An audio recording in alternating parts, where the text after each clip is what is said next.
Hi, welcome everybody. It's Rosanna, editor and founder of South East London Blog, an online platform where we celebrate culture and community, all focused around South East London. So today I've got the pleasure to be speaking with artist Steve Burden. Now, Steve's got many accolades to his name. He's been called, and awards, he's been called a rare commodity by his peers. And he works mostly in painting, and he investigates dystopian themes and ideas associated with British housing estates. And his work drives to understand what it means to be working class in today's society. And a lot of the work he's doing is focused on that underrepresentation of working class and those from lower socio-economic backgrounds in the arts today. So welcome, Steve. Really good to have you here. Nice to meet you. Hello. So in the written interview that you've done for me, I ask you about a seminal moment in your life that has made a profound impact on your work. So you talk about how it's where you grew up and how the Peeps Estate in Deptford has kind of played a really big role in your work. So do you want to tell me a bit about that? Yeah, so I mean, I was born in Greenwich, in obviously Greenwich Hospital, which is no longer there. And then if you was to kind of head down the Thames towards Rotherhithe, I grew up on the Peeps Estate, which is right on the shore of the Thames, opposite Canary Wharf. And that, you know, the Peeps Estate kind of gets its name from Samuel Pepys. So Samuel Pepys ran a dockyard that was based on the site of the Peeps Estate for King Charles II and latterly King James II, but originally it was commissioned by Henry VIII in 1513. So it was his proposal, which basically built, which led to the construction of the dockyard, the Royal Dockyard at Peeps Estate, on the site of the Peeps Estate. And at the time, that was the principal dockyard in the whole of England. So it built the majority of the Tudor fleet. And anyway, obviously, when I came along and lived on there, you know, the dockyard had long gone. The Luftwaffe kind of destroyed the remnants of it. And a new council estate was built on the site of that dockyard. And that was the Peeps Estate. And it was named after Samuel Pepys, as I just mentioned. And it's really, you know, my experiences growing up on the Peeps, which when I started painting, I've only been painting since 2017, really. That was the start of my practice. So I did an MA at Bath Spa in 2016 and an MA in fine art. And then after graduation, then, you know, that for me is the start of my painting practice.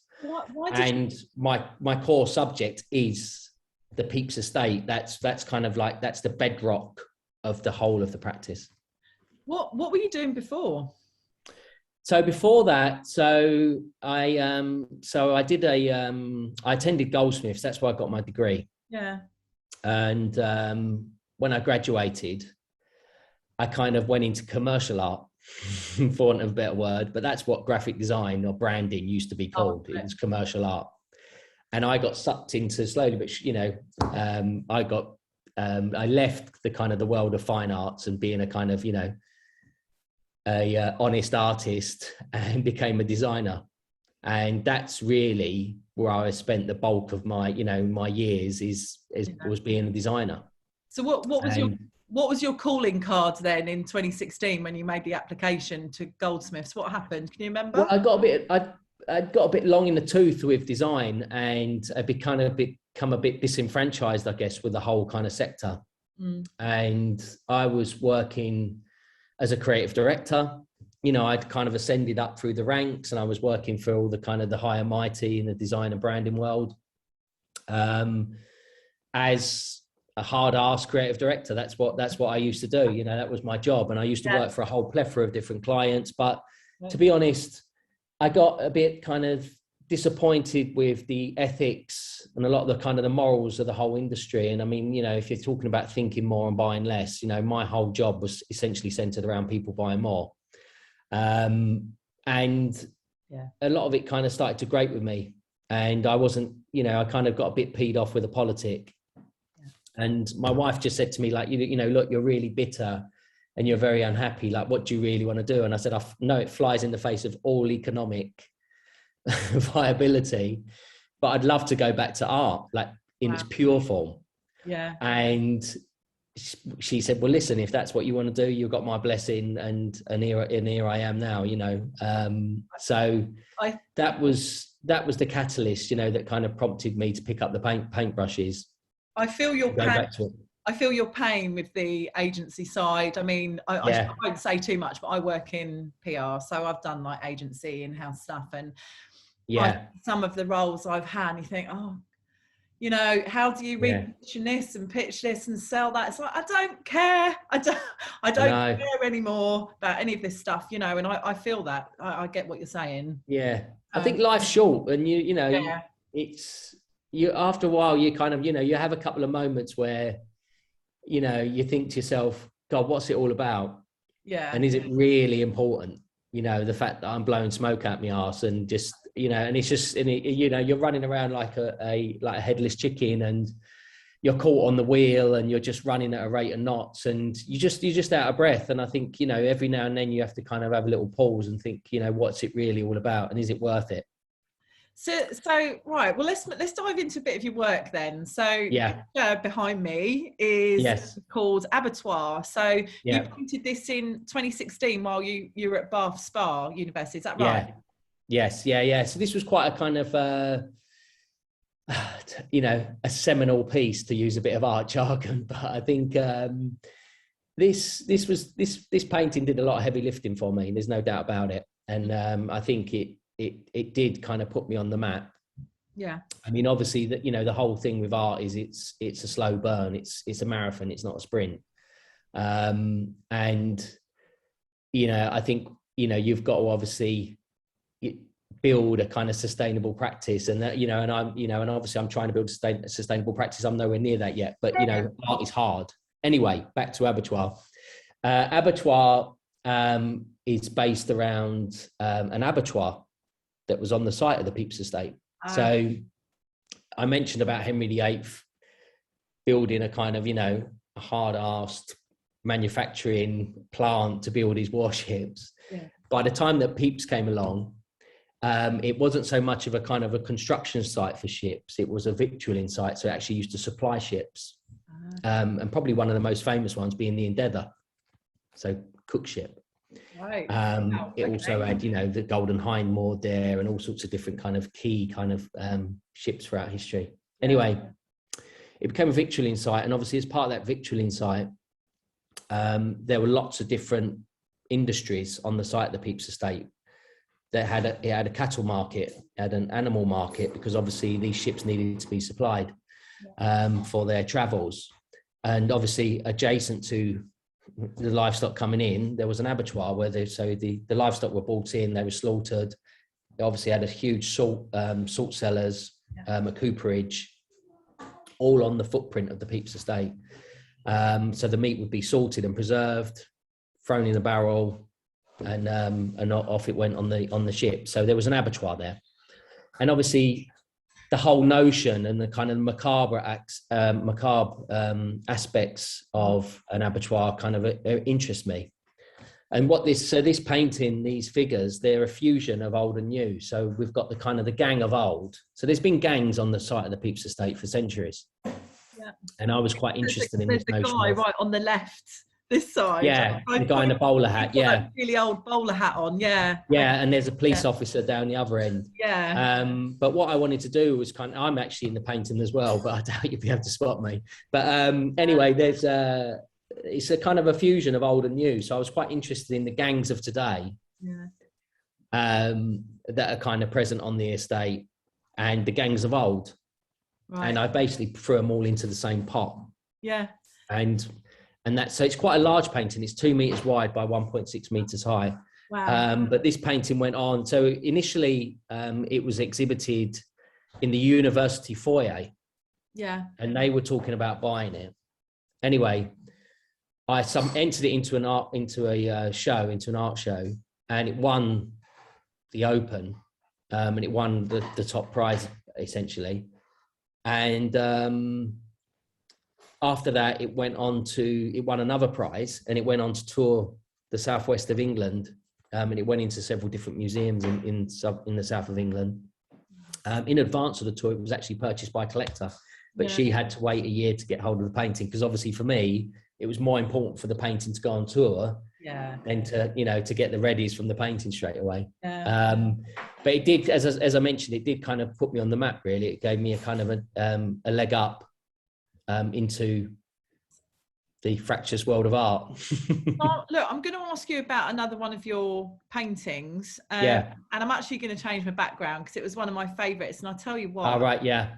So this is called, hold on, let me get my notes. So this is Hero In, isn't it? Yeah, Heroin. Heroin. Oh, yeah, okay, sorry, Heroin. Yeah. But I obviously broke it up because obviously the word heroin comes from hero, which you kind of lose. Makes you feel like a hero, maybe. Yeah, exactly. And I haven't done heroin, by the way, everybody. I'm guessing that. in the First World War, because obviously morphine is an opiate, it's in the same kind of chemical chain as heroin. But in the First World War, soldiers would say, I want some hero.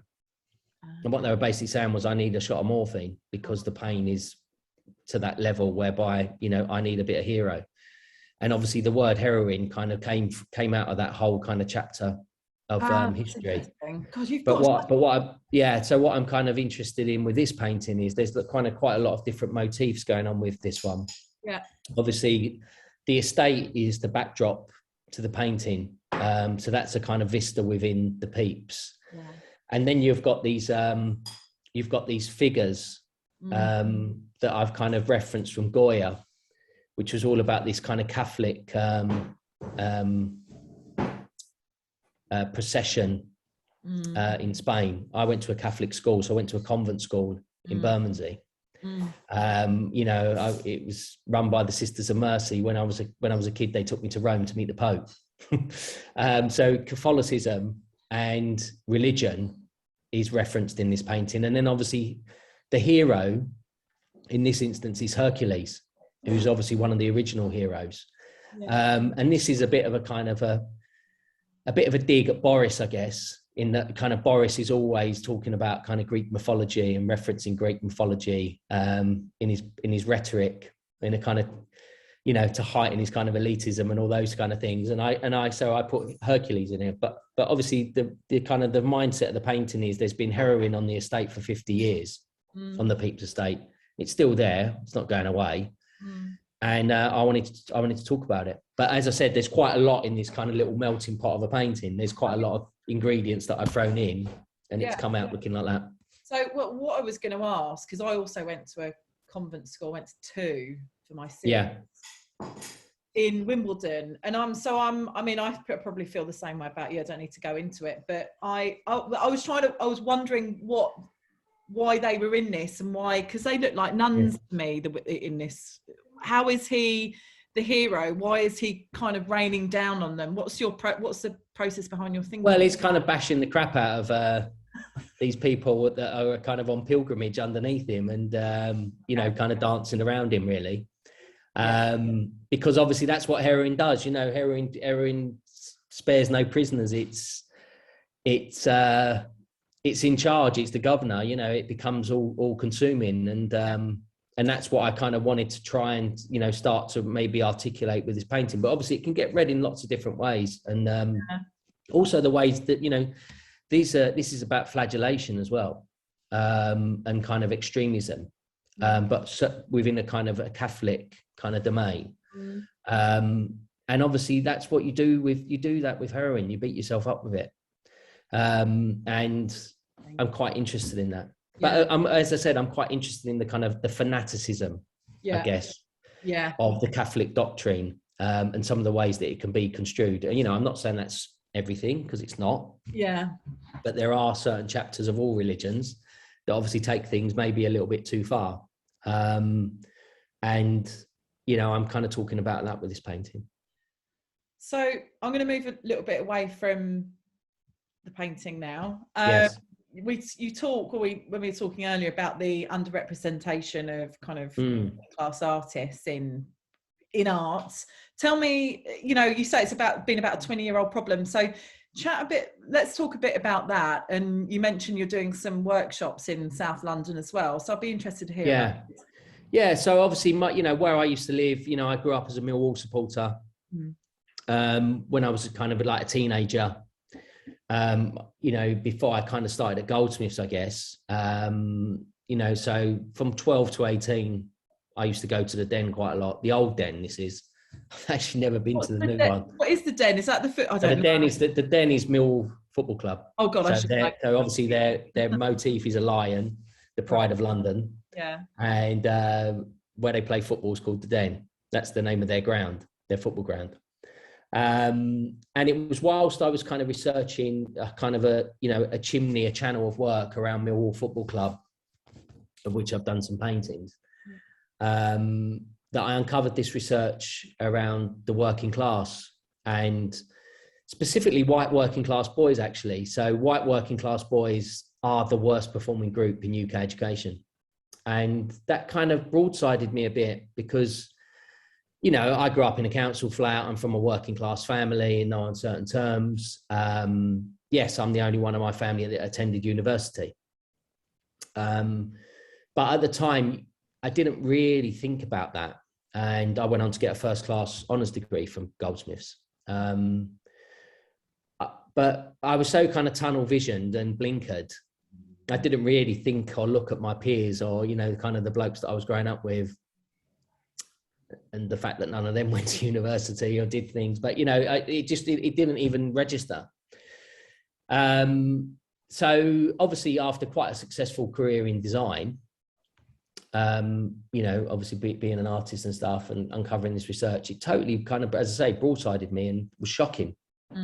And this was research that I was reading in The Guardian, so it was more left-leaning, more of a socialist paper, rather than the kind of the diatribe that you get in the Daily Mail, which has obviously got a kind of nationalist agenda. And so anyway, off the back of that, I contacted actually someone that collects some of my work. His wife works in Greenwich Borough in education, because I wanted to get my facts straight. I wanted to get my kind of ducks in a row, because obviously you're reading this stuff and you're like, is this really what's happening? We're talking about a majority here in the country. But it's kind of taboo to talk about it. And I contacted her, had a long conversation with her, and she said, look, in my experience, having worked in education, this has been top of my agenda for 20 years. Okay, this is not news. This has been there for 20 years. And I'm like, well, why don't we know about it? Why isn't it kind of broadcast? As I said, it's taboo to talk about it. That said, of late, there have been certain bits that have been released and published around this. So it was really off the back of that conversation. And she said, look, I'd love to get you, because you're kind of quite a rare commodity, to be honest, in that you're white, you're working class, you attended a higher tariff university, and you got a first class honours degree. You're very unusual.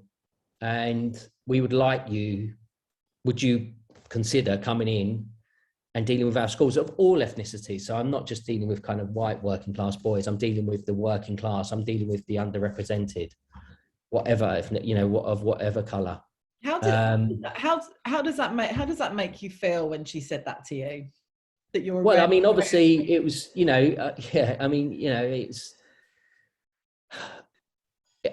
it felt good being asked to go back into the schools.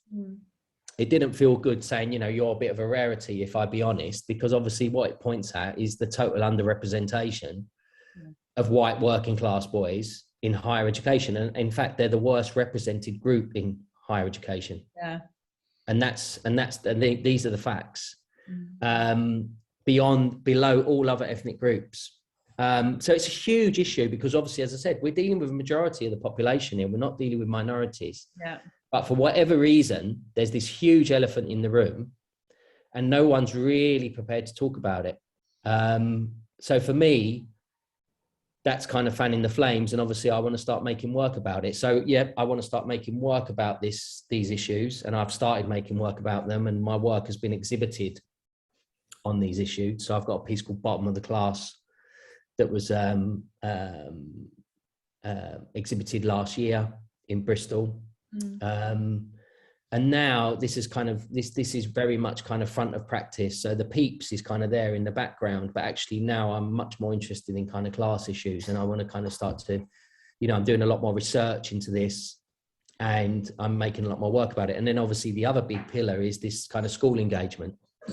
So I kind of, I was a bit surprised that I actually went into any schools, at the end of last term, because obviously of what we've all been going through. But I've been into several schools. So I've been into three in Greenwich Borough, and then two on top of that. One up in Shropshire. Sorry, four in Greenwich. And so one up in Shropshire. What projects then? What is it? You just I go in and so what the teachers are interested in is obviously they're picking a kind of a mix, but the students are not all necessarily on pupil premium, which is essentially free school meals. They're on a range of there's a range of kind of groups in there, and I talk to them about my background, because as I said, it's quite unusual for someone from my background to end up in the arts, because obviously the big filter really is the degree.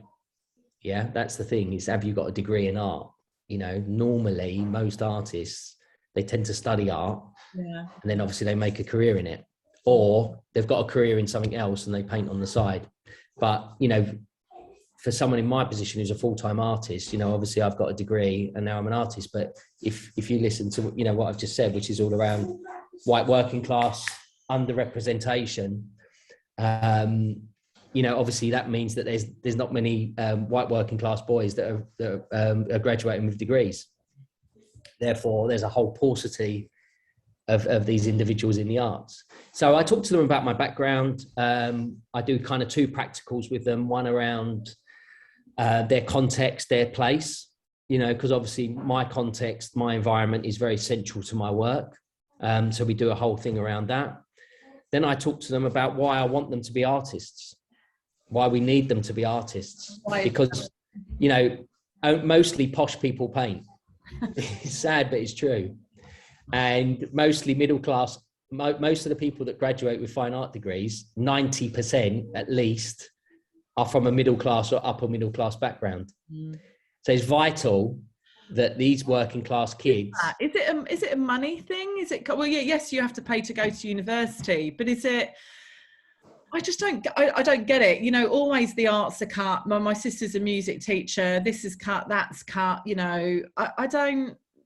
Yeah, I mean, look, being an artist is flipping hard. Yeah. I won't swear, but I'll of course say flipping hard. It can be, it should be much stronger than that. Yeah. Now, obviously, yeah. So, there's lots of different reasons, but if you look at working class kids, a lot of their parents, and it may just be one parent, are not interested in their kids going to university, because for them, it's not a proper job. There's no proper job at the end of it. They'd much rather they went out into the workforce at 16, 17, 18 and crack on that way. Yeah. And unfortunately, there are stereotypes around white working class parents that encourage that. If you look at Asian working class parents, the emphasis is on their children becoming doctors or lawyers. That's the driver. They absolutely believe, and I'm being very kind of stereotypical and generic here. There's obviously exceptions to every rule, but the majority, the emphasis is on education. When you're talking about other ethnic groups, that's why white working class kids are actually the bottom of the performance tables at GCSE. So they're leaving school with the fewest GCSEs. There's not a hope in hell that they're going to go on to FE, further education, and higher education. It's just not on the radar. So the emphasis is on getting a job. So straight away, what that means is that you're going into a job with an apprenticeship, and you're kind of obviously you're going down that path. Yeah. So the arts are obviously totally excluded. So really, if you look at it, the reason that the arts are populated by middle class people is because it's middle class families that believe and have got the money and the affluence and the generational wealth to afford to send their kids to university and for them to do an arts degree, which, let's face it, as I say, even if you graduate with an arts degree,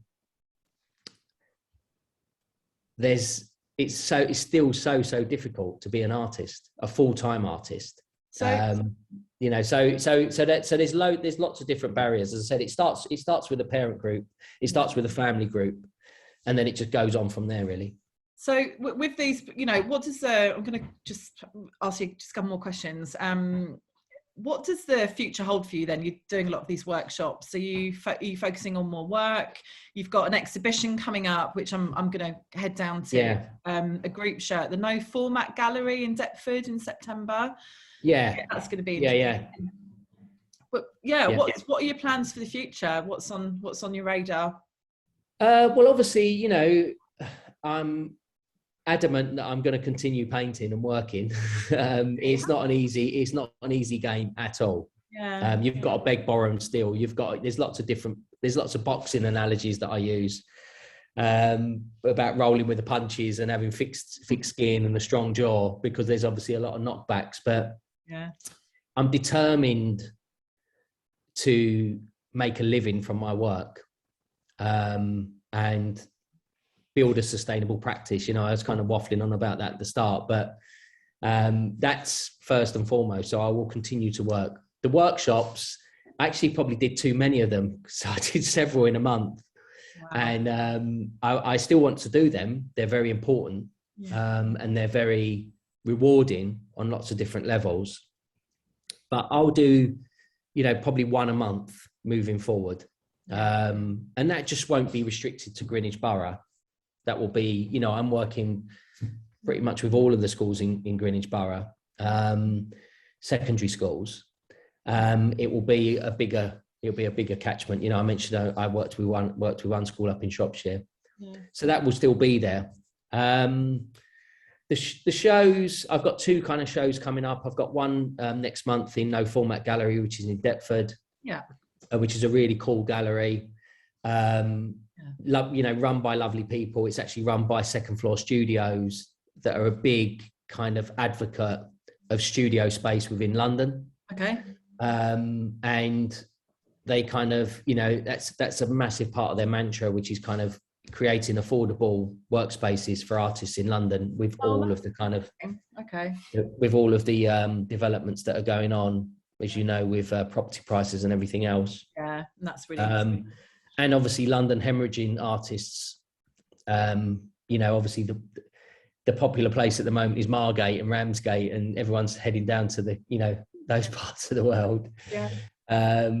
Because they can't afford rents in London. And it's just a cheaper place to live.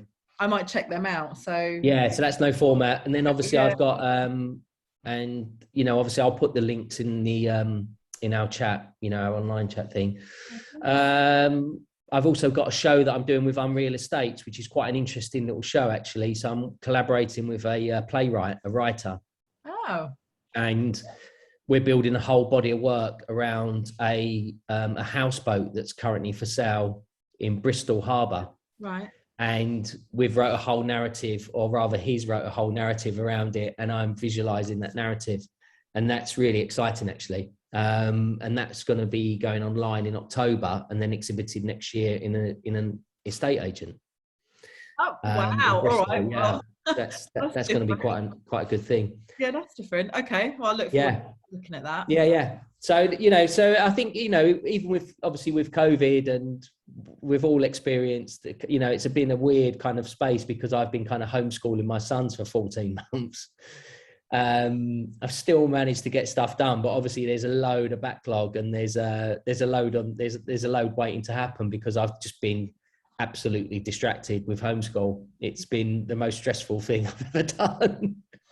Well, I haven't had to, so I feel I do. Yeah. You, my brother and my brother's had to do it, but homeschooling is a nightmare.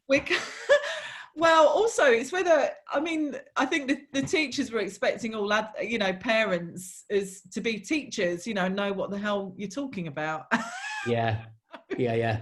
Sorry. I mean, you know, I'm a real Luddite. I like pieces of paper. I like kind of things in front of me. And when you've got two kids with Class Dojo, with two different portals, and one would log you out the other, and it's all online, and you're trying to decipher a week's worth of information per child, and obviously they're both doing different curriculums, it was very, very stressful. I mean, in the end, I just said to the schools, look, you need to send me their paperwork for 2 weeks. So I've got it in front of me and I can actually see the wood for the trees, because this is an absolute joke, because obviously you're trying to decipher all this information, and obviously the way things are taught now is totally different to the way I was taught. Yeah. Or not taught, as the case may be, at school. Yeah, I mean, I've just made a massive sweeping generalisation statement there about parents, so I take that back. But anyway, we're getting through it.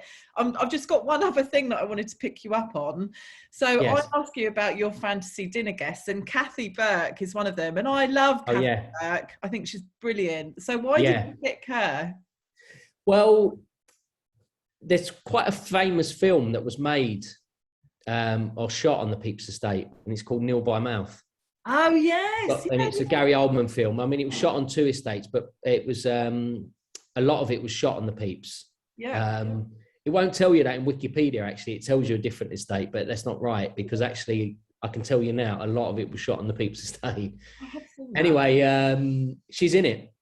Yeah, and I just love the fact that she's the kind of antithesis, I guess, of all of that Hollywood gloss. And she's a real woman. And I think she'd be a great dinner guest. I've also put Julia Garner in there as well. Yeah. Who's probably the kind of American equivalent, albeit she's very Netflix. And, you know, much, much, much glossier. But she's got that kind of, particularly in Ozark. I love her in Ozark, where she's this really hard-assed, you know, kind of hillbilly who's, you know, and I love that, and I love her acting. Yeah, I know who you mean. Yeah, you know what I mean. But yeah, so Kathy Burke for me, you know, she's the one. Yeah, it was interesting. Because I was thinking, you know, God, you know, there's loads of blokes on there, but you know, if I went, you know, if I really wanted to, if I was picking a female, you know, who would it be? She recently did a TV series, something looking at representation of women, and she'd been photographed. Oh yeah, I really enjoy it. It's really good. It was like blinding. Three programs or something, but I'd love to meet her. I think she's great. She's honest. She's great. Yeah, she is. She's proper. Yeah, she is. And that's how I think people should be, but unfortunately they're not. So we have to, you know, work around these people and personalities and, you know, kind of make our way really. But look, Steve, I'm going to wrap it up. Yeah. Thank you very much for talking to me today. Thank you. Good luck with everything. And yeah, I'll definitely be down at check out the exhibition down in Deptford when it's up and running. Brilliant. All right. Right. Okay. All right. Lovely speaking to you. Yeah, you too. You too. Cheers. Bye. Bye.